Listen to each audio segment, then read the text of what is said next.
Oi gente, tudo bem com vocês? Deixa seu like pra ajudar aqui no canal, se inscreve e vamos pro vídeo, tá? Então, gente, eu fiz os últimos vídeos aí falando sobre o Kindle, né? E hoje eu tô aqui pra falar de uma leitura, tá? Que eu li aqui no Kindle. Um livro de 70 e poucas páginas, curtinho, muito leve, que trouxe muito aprendizado. Quando eu vi esses e-books curtinhos aqui, né, pelo Kindle, eu fiquei pensando, será que vale a pena a gente pagar pra ler um livrinho de pouquinhas páginas? Porque eu não sou acostumada, né? Sou acostumada a ler livros de 100 páginas pra mais. Então eu comecei a ler livros curtos aqui de 50, 70 páginas. E pasmem, li até um e-book de romance de 20 e poucas páginas. Um romance cristão bem interessante, que traz reflexões.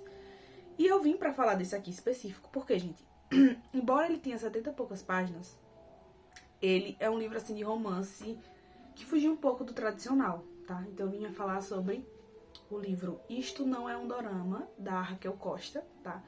Eu vim investindo em peso em ler livros de autores nacionais, tanto porque eu acho que a gente tem que valorizar o que é nosso, né? O que é nosso, do nosso país, porque eu vejo que o brasileiro, ele valoriza muitas vezes livros de fora, romance de fora, tá? Nada contra a Colin Hoover e tudo mais, e entre outros aí que ficaram muito conhecidos. Mas eu acho, gente, que a gente também tem que dar uma forcinha para autores nacionais, né? Lógico que não adianta, vou ler só porque é autor nacional e eu não gosto do conteúdo, não gosto da escrita, não gosto do que fala. Não, não é isso também, né? A gente tem que dar uma forcinha para os autores nacionais naquilo que a gente gosta. Por exemplo, eu gosto de romance, então eu vou ler romance. Se eu não gosto de outro gênero, eu não vou ler só porque, é nacional. Não, tá? Mas eu acho que a gente tem que dar, sim, uma oportunidade para livros, né?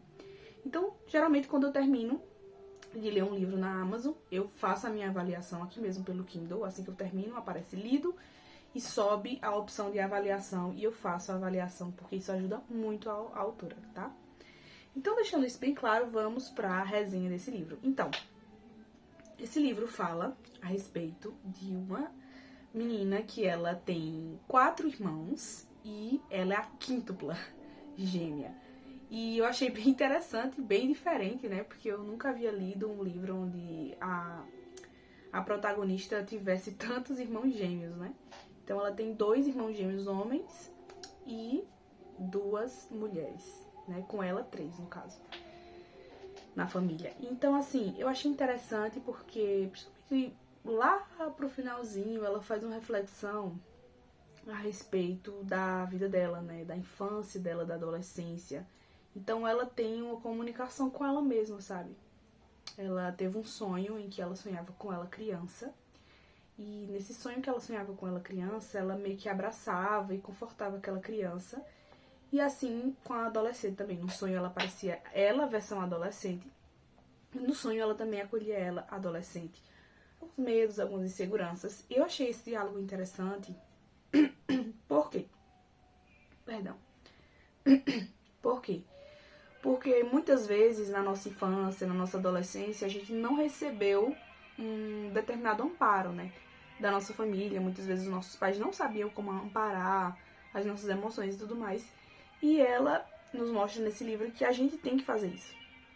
Tanto que tem uma parte que ela fala pra ela mesma, olha, rede de apoio é interessante, você busca seu pai, seu namorado, tudo mais, mas tem coisas que eu preciso que você faça por você. Então ela fala pra ela mesma, olha, tem coisas que só você pode fazer. Então, se você quer se curar, por exemplo, de um trauma, de uma dor, alguma coisa assim, tem coisas que não adianta, vai ter que ser você que vai fazer. Então, assim, o livro gira em torno desse rapaz coreano que tem aqui. Ele se chama Alton Kim. E o nome dela é Maísa, se não me engano, da protagonista. E ela começa a gostar desse coreano. Só que esse coreaninho aqui, ele não é muito acostumado à cultura coreana. Ele prefere pizza do que comer lamen. Não assistia tanto dorama, começou a assistir dorama justamente por ela. E ela começou a se apaixonar por ele, por ser coreano, provavelmente porque ela estava apaixonada pela cultura asiática. Então ele, pra fazer o gosto dela, embora seja coreano, começou a assistir dorama junto com ela. Isso é uma coisa que eu achei muito fofinha, né? Ela arrastou ele pro mundo dos doramas, embora ele seja coreano. Ele não tinha esse costume de assistir dorama. E assim como a protagonista, que tinha seus traumas, tem uma parte muito forte nesse livro, que é o momento que ela tem uma crise de ansiedade. Então ela fala sobre temáticas de traumas emocionais de uma forma assim muito interessante, que nos faz refletir muito a respeito de buscar ajuda, do que é amor próprio, né? Uma coisa que eu gostei bastante nesse livro, ela falou que era amor próprio, porque ela estava dizendo no livro, né? Muitas pessoas acreditam que amor próprio é você fazer skincare. E realmente, gente, muita gente fala de amor próprio como se fosse simplesmente autocuidado. Eu cuido da minha aparência e tal, então eu tô me amando. Só que o amor próprio, ele vai além do autocuidado. O amor próprio vai além de você fazer um skincare, de você fazer uma maquiagem pra ficar bonita. Não. O amor próprio tem a ver com você se cuidar. Então, buscar ajuda psicológica, como ela deu o exemplo aqui, é também uma forma de autocuidado, uma forma de amor, né? De amor próprio. A protagonista, ela faz curso de psicologia, então aqui ela quebra um tabu também, porque muitas pessoas acreditam que só porque uma pessoa estuda psicologia ou é psicóloga, ela não pode ter uma crise de ansiedade, ela não pode ter emoções, as emoções dela têm que estar super controladas o tempo todo. E aqui no livro ela quebra meio que esse tabu, porque ela quer mostrar que os psicólogos, eles também precisam de ajuda. Então, existem psicólogos que têm seus psicólogos, entende? Porque você precisa também estar bem mentalmente para poder cuidar de outras pessoas. Então, ela tinha uma certa resistência, eu acredito, de buscar ajuda psicológica por ser psicóloga, porque eu acho que ela ficava pensando, que psicóloga eu sou? Se eu não tô com a minha saúde mental bem, como é que eu vou dar um bom atendimento? E é válido essa preocupação dela. Mas ela tinha que deixar um pouquinho o orgulho de lado e buscar realmente ajuda psicológica, tanto para que ela possa manter as sessões, né, ser uma ótima profissional, quanto por ela também. Então ela começa a entender isso lá pro finalzinho do livro. E eu gostei muito porque não foi um romance, aquele romance super clichê, foi um romance bastante profundo. Inclusive, nas primeiras páginas do livro, a autora deixa clara que pode conter gatilhos, tá? Então, ela vai abordar tópicos sensíveis, como, por exemplo, a morte da mãe do coreano, né? Do protagonista aqui, Alton Kim. A mãe dele morreu num acidente de carro, enquanto o Alton Kim estava dirigindo. Então, ele se culpa muito pela morte da mãe. O pai dele disse que também, de certa forma, acho que frustrado pela perca da esposa, né? Disse que a culpa foi dele, porque ele tem daltonismo, né? Quem não sabe o que é daltonismo, daltonismo é quando você tem dificuldade para distinguir cores. Então, por exemplo, quem tem daltonismo, muitas vezes é complicado para dirigir, e existe até países que proíbem você dirigir, por quê? Porque você não sabe diferenciar as cores do vermelho pro verde, pro amarelo, né? Então é muito importante que você observe bem as cores no sinal de trânsito, por exemplo, para evitar acidentes. Então, por ter daltonismo e por estar dirigindo no dia do acidente, ele se sente muito culpado, diz que ele devia ter ido junto com a mãe também, e aí a protagonista, que depois se torna namorada dele, tentar aconselhar ele, dizer coisa nenhuma, você não é culpado pela morte da sua mãe, foi uma coisa trágica. Apesar de que ele ser daltônico, né, estar dirigindo, realmente não foi culpa dele, porque, no caso, o acidente não aconteceu por ele ter daltonismo. O acidente com a mãe do protagonista aconteceu porque tinha um carro que estava vindo contramão e bateu no carro deles. Então mostra que ele realmente não tinha nenhum pingo de culpa, porém a culpa ficava assolando a vida dele. Então a protagonista falou a respeito disso, fez algumas reflexões sobre a culpa que a gente sente. Uma coisa que eu achei bem interessante que ela falou no livro, que ela disse assim: nem todas as vezes que o sentimento de culpa vem em nós é quando nós estamos errados. Porque sim, o mais natural é que quando a gente erra, a gente sinta culpa, tá? Só um psicopata de fato que não sente. Porém, existem situações que de fato algumas pessoas erram conosco, faz manipulação emocional ou psicológica e a gente se sente culpado. Quando na verdade não deveria. A gente se sente culpado quando, por exemplo, alguém nos engana, porque a gente pensa, como eu me permiti ser enganado, como eu permiti que alguém pudesse pisar nos meus sentimentos. É um exemplo de culpa que a gente sente, sendo que a gente não teve culpa da atitude da outra pessoa. Então, isso é algo interessante que a protagonista vai abordar nesse livro aqui. Então, assim, por isso que ela colocou aqui, isso não é um dorama, porque apesar do protagonista ser um coreano, ela ser apaixonada pela questão da cultura coreana, ela fala, né, a respeito dos sentimentos, né? Ela fala até que ela não sabia beijar, que ela nunca tinha beijado na vida. Mostra um pouco da insegurança, apesar de ser adulta. Aqui no livro ela tem 22 anos de idade. E apesar de ser adulta, ela não tinha uma experiência, assim, amorosa satisfatória. Inclusive, um dos traumas dela foi na adolescência, quando ela gostava de um rapaz. E esse rapaz meio que violou ela, né? Ficou tentando meio que abusar, digamos assim. Falando coisas pra ela que ficou na mente dela por muito tempo. Tanto que quando o protagonista, né, o coreano, chamou ela pra sair pra ir pra uma cafeteria, Eles estavam conversando assuntos totalmente leves e aí do nada apareceu um gatilho na mente dela e ela acabou tendo uma crise de ansiedade dentro da cafeteria.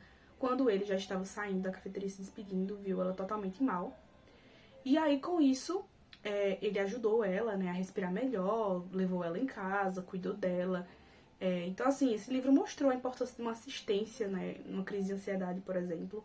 Mostrou que o protagonista ele foi muito fofo com ela, porque vendo que ela estava numa situação assim de crise emocional, deu todo o amparo, né? Ela tem uma irmã muito fofa também, se chama Maia, e a irmã dela geralmente dá muitos conselhos bons pra ela e sempre se mostra disponível quando ela mais precisa, né? A irmã Maia dela, gêmea, ela tem deficiência visual, precisa até de um cachorrinho pra se locomover e tudo mais. Isso a protagonista deixa claro no meio do livro e também no finalzinho, quando ela mostra que na infância ela se sentia negligenciada pela mãe, porque como a irmã dela tinha deficiência visual, a mãe muitas vezes tinha que dar mais amparo pra filha com deficiência visual e também cobrava da protagonista que ela cuidasse da irmã com deficiência visual. Só que a irmã, né, a protagonista no caso, ela se sentia negligenciada pela mãe, então ela tinha alguns sentimentos confusos dentro dela que ela carregou até a vida adulta.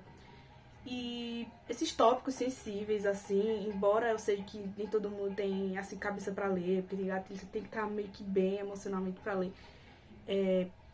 Eu achei interessante porque cada vez mais a gente vê livros, assim, clichês, que falam a respeito de tantas coisas, né? Só que dificilmente a gente vê abordando assuntos de saúde mental, né? E aqui nesse livro, meio que prova que uma pessoa que te ama de verdade, ela vai acolher suas dores. Tanto que ela diz, o lado bom é que duas pessoas que têm um coração quebrado, elas podem se ajudar. Uma das partes do livro, trecho do livro, ela fala sobre isso. Que, às vezes, o que faz duas pessoas se unirem de verdade são os traumas que essas pessoas carregam. Então, ambas as pessoas passam por dores, precisam de rede de apoio, encontram uma na outra o apoio que necessitam, né? Então, é um romance que vale a pena, tá? Você dá uma oportunidade. Tem 75 páginas, se eu não me engano, tá? Sendo a última de agradecimento. E se eu fosse vocês, eu leria, tá? Eu vi algumas avaliações. Eu sempre gosto, antes de escolher um livro, eu gosto de ver as avaliações. E eu vi que as avaliações falavam que ia ser assuntos profundos, só que eu não imaginei que ela ia abordar, a autora ia abordar com tanta profundidade por ter poucas páginas. Às vezes a gente tem essa impressão, né? Um livro ele precisa de muitas páginas para poder ser interessante. Não necessariamente um livro precisa de muitas e muitas páginas para poder ser interessante, né?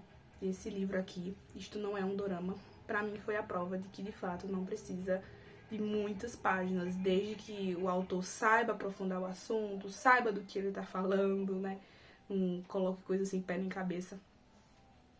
E isso é algo que não acontece aqui, né? Ela não colocou algo muito clichêzão, nem muito sem pé nem cabeça, assim, destoando, saindo do foco da história. Não, o foco continua sendo o romance dela com o protagonista, só que por ela ser psicóloga, né, ela cursar psicologia, ele cursa elétrica, ela aborda muito essa questão de emoções, sobre como nós digerimos a nossa emoção. Ela fala sobre o processo de cura. Isso é uma coisa que eu achei extremamente importante, né? Principalmente para levar para mais e mais mulheres a importância de você se curar antes mesmo de entrar num relacionamento. Por quê? Porque ela entra num relacionamento com o protagonista, só que tem algumas coisas que ela não consegue falar para o protagonista de traumas que ela viveu. Tem uma parte no finalzinho do livro que ela diz, o meu trauma com o rapaz lá da adolescência, eu ainda não consegui falar pro Alton Kim, que é o namorado dela, não consegui falar pra ele, não consegui falar pros meus pais, nem pra minhas irmãs, porque eu preciso de um tempo ainda pra processar o que aconteceu, algo tempo, tipo, eu preciso me preparar, o que ela quis dizer, eu preciso me preparar psicologicamente pra poder chegar pras pessoas pra dizer o que aconteceu comigo. Então, ela respeita o tempo dela, ela respeita o processo dela de digerir algumas emoções, né?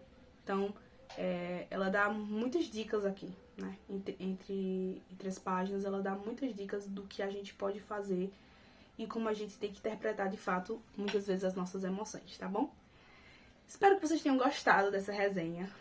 Um grande beijo. Se não deixaram um like, deixe seu like pra ajudar no canal e se inscreve no canal, tá? Tchau, tchau.